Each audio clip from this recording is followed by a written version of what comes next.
সকলোকে ৰঙালী বিহু আন্তৰিক শুভেচ্ছা জনালোঁ। আজি ভিডিঅ'টো মই ৰাতিপুৱা বনাম বুলি ভাবিছিলোঁ, কিন্তু ৰাতিপুৱা বনোৱা নহ'ল। জানেই ৰাতিপুৱা কিমান কাম থাকে, ঘৰ চৰ মোচা কৰা সকলো ঘৰতে থাকেই নহয় জানো, সেইকাৰণে বনাব নোৱাৰিলোঁ। আৰু মোৰ মোবাইলো নাছিলে, হাজবেণ্ডে বজাৰলৈ গৈছিলে আজি, সেইকাৰণে মোবাইলটো লৈ অকল বনাব নাপালোঁ।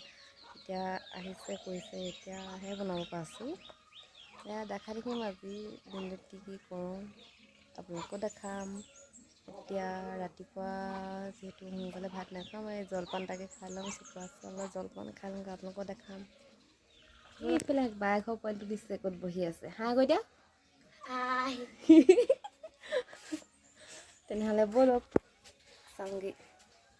এইফালে আমাৰ চকুৱা চাউল হয়, মই এতিয়া এনেকৈ খাই দিম। এইফালে দৈ গাখীৰ,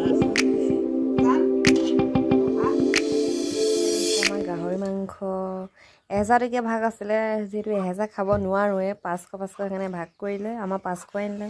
এইফালে পেটু আছে আৰু এইফালে গাহৰি মাংস। গাহৰি খোৱা আমি অকল মানুহ 3টাহে, সেইকাৰণে 1000 টকীয়া ভাগ নাহিলোঁ, নহ'লে খাব পৰা ভাগ আনিলোঁহেঁতেন। সেইকাৰণে 500 আনিলে। আৰু মানুহজনে পাপাই নাখায় গাহৰি, অকল আমি দাদা আৰু মই মাহে খাওঁ। পাপাইতো একো মাছ মাংসই নাখায়, অকল ডিমহে খায়। আৰু মানুহজনে খায় ছাগলী, গাহৰি একো নাখায়, ব্ৰইলাৰ খায়। অথনি দাদাই ভাত খাম বুলি কৈছিলে, সেইকাৰণে ভাজি দিছিলে মায়ে, সেয়া আছে অলপ টেষ্ট কৰি চাওঁগৈ 2 পিচমান। ধৰা ৰাখি লৈছোঁ, এতিয়া টেষ্ট কৰি চাওঁ। আৰু এইফালে আমাৰ মাংস টেষ্ট কৰি চাওঁ কেনেকুৱা হৈছে। এয়া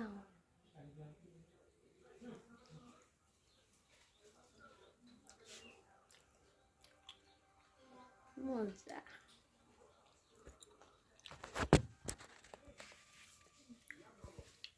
কোনোবা গাহৰি মাংসটো খাই এনেও ভালেই লাগে, মইনো গাহৰি মাংস যেনেকৈ বনালোঁ মানে খাই বহুত ভাল পাওঁ, মাক ফেভৰেট গাহৰি হয়। এইফালে মানে আজি বিহু দিনাখন মানুহজনৰ পকৰি খাব মন গ'ল। আজি ইয়াত চব বস্তু মিলাই লৈ আছে, নৰসিংহ পাত, পিঁয়াজ, জলকীয়া, বেকিং, বেচন এইবোৰ চব মিলাই কৰি লৈছে। এতিয়া বনাব আৰু পকৰি বনাইছে, আমাৰ ইয়াত পূৰা তুলি আছে।